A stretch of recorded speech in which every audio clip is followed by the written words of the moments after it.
वात रोगी की पहचान जानते हैं। कैसे पहचान करोगे कि आपको वात रोग है या नहीं है, या किसी को घर परिवार में या जान पहचान वालों में वात रोग है या नहीं। वात रोगी एकांत में नहीं बैठ सकता लंबे समय तक। तो नमस्ते, मैं पवन यादव, इसी के बारे में बात करेंगे। जो वात रोगी होता है, जो कि पिछले वीडियो में बताया गया है वात क्या होता है, आप वो वीडियो देखिए, उसके बाद ये वीडियो देखिए, तभी आपको पता लग पाएगा कि वात रोग क्या होता है। आज तो सिर्फ बात करेंगे उसकी पहचान कैसे करें। वात रोगी कभी भी एकांत में ज़्यादा लंबे समय तक नहीं बैठ सकता। वात रोगी एकांत में बैठेगा ज़्यादा लंबे टाइम तक तो उसको घबराहट होने लगेगी, उसको टेंशन होने लगेगी, बेचैनी होने लगेगी।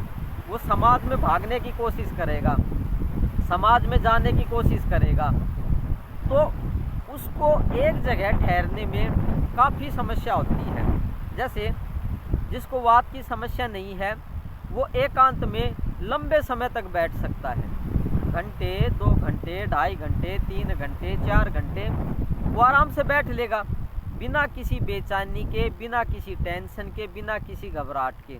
लेकिन जिसको वात रोग होगा 5-10 मिनट बैठने के बाद ही उसको एकांत में घबराहट होने लगेगी, या कोई दिमाग में विचार आने लगेंगे फालतू के।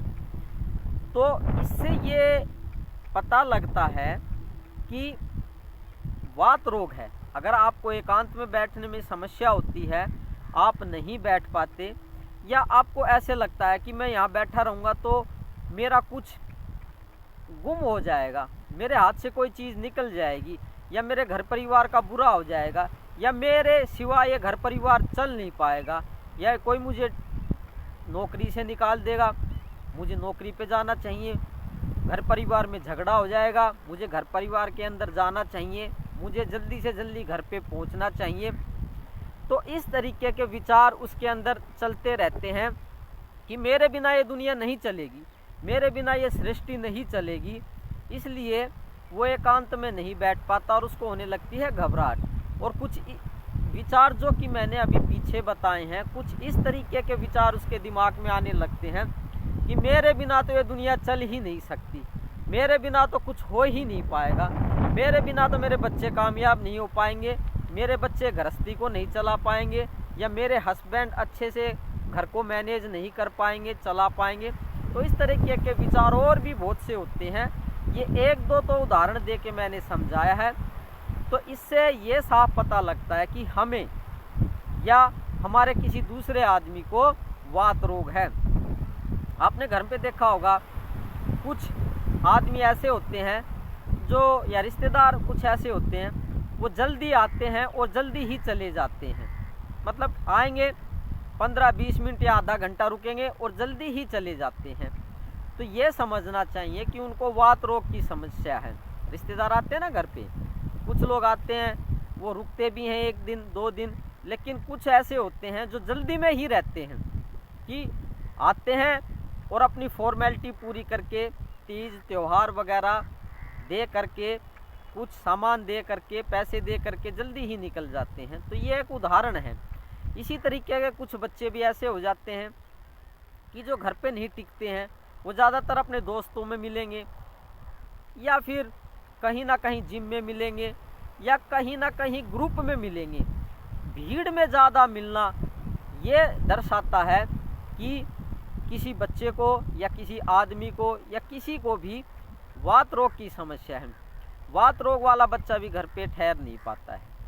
तो ये कुछ उदाहरण देके ये समझाया जा रहा है कि ऐसे बच्चे, ऐसे रिश्तेदार, या आप खुद भी हो सकते हैं कि जिनको एकांत में बैठने में काफ़ी समस्या होती है, वे एकांत में टिक के घर पे, परिवार में, रिश्तेदारी में वो ठहरते नहीं हैं। इधर से उधर, उधर से इधर वो घूमते ही रहते हैं। घर से बाहर दोस्तों में, दोस्तों से दूसरे दोस्त के पास, दूसरे दोस्त से रिश्तेदारी में चले जाएंगे, रिश्तेदारी से कॉलेज में चले जाएंगे, कॉलेज से घर में आ जाएंगे।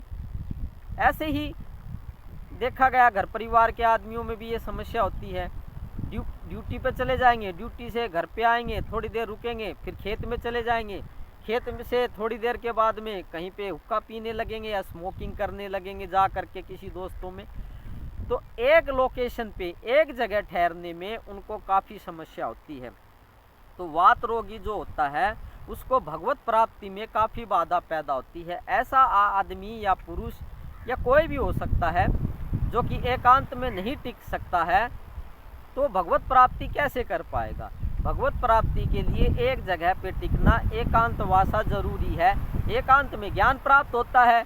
अब वो एकांत में टिक नहीं पाते, या हम नहीं टिक पाते, या आप नहीं टिक पाते, तो ज्ञान प्राप्ति कैसे कर पाएंगे? तो पहले तो अपने वात रोग को ठीक कीजिए। वात रोग को ठीक होने के बाद में आप एक जगह से टिक के बैठ पाएंगे और तभी कुछ ज्ञान की प्राप्ति हो पाएगी, क्योंकि एकांत में ज्ञान प्राप्त होता है, ना कि इधर उधर भागने से, तीर्थ स्थानों पे जाने से, घर पे भागने से, ड्यूटी पे भागने से, या खेतों में भागने से। ऐसे भागा दौड़ी में ज्ञान प्राप्ति नहीं हो पाएगी। तो सबसे पहले अपना वात रोग ठीक कीजिए, और इधर उधर पहाड़ों में, तीर्थ स्थानों पे, गंगा जमुना के किनारों पे, या रिश्तेदारी में कहीं पे जाने से कुछ नहीं होगा। तो वात रोग ठीक करने की कोशिश कीजिए, और उसको बाद भगवत्ता को प्राप्त करने के लिए यत्नशील करना चाहिए, और गुरु के सानिध्य में रह करके ही ये संभव है। तो गुरु के साथ बैठने के लिए भी वात रोग नहीं होना चाहिए, कि गुरु के पास बैठ कैसे पाओगे, उनकी बात कैसे सुन पाओगे, कैसे ज्ञान प्राप्त हो पाएगा? गुरु के पास भी टिक के रहना जरूरी होता है। ऐसे आदमी वात रोगी जो होते हैं वो एक गुरु बनाते हैं, फिर दूसरा बनाते हैं, फिर तीसरा बनाते हैं, फिर चौथे की बात सुनते हैं। इसी तरीके से वो गुरु भी बदलते रहते हैं, क्योंकि उसका दिमाग टिक नहीं रहा है, उसका शरीर एक जगह पे टिक नहीं रहा है। तो एक गुरु के सानिध्य में लंबे समय तक रहना पड़ता है, टिकना पड़ता है, और एक गुरु के सानिध्य में हो सकता है कई कई घंटे बैठना पड़ सकता है उनसे ज्ञान प्राप्ति के लिए। तो वात रोग को ठीक कीजिए, ये ज्ञान प्राप्ति में बाधक है। धन्यवाद। आज के लिए वात रोग का थोड़ा सा जिक्र किया और उसके क्या लक्षण होते हैं ये बताए गए हैं आज। Thank you very much. कल किसी और शारीरिक शुद्धि पे बात करेंगे।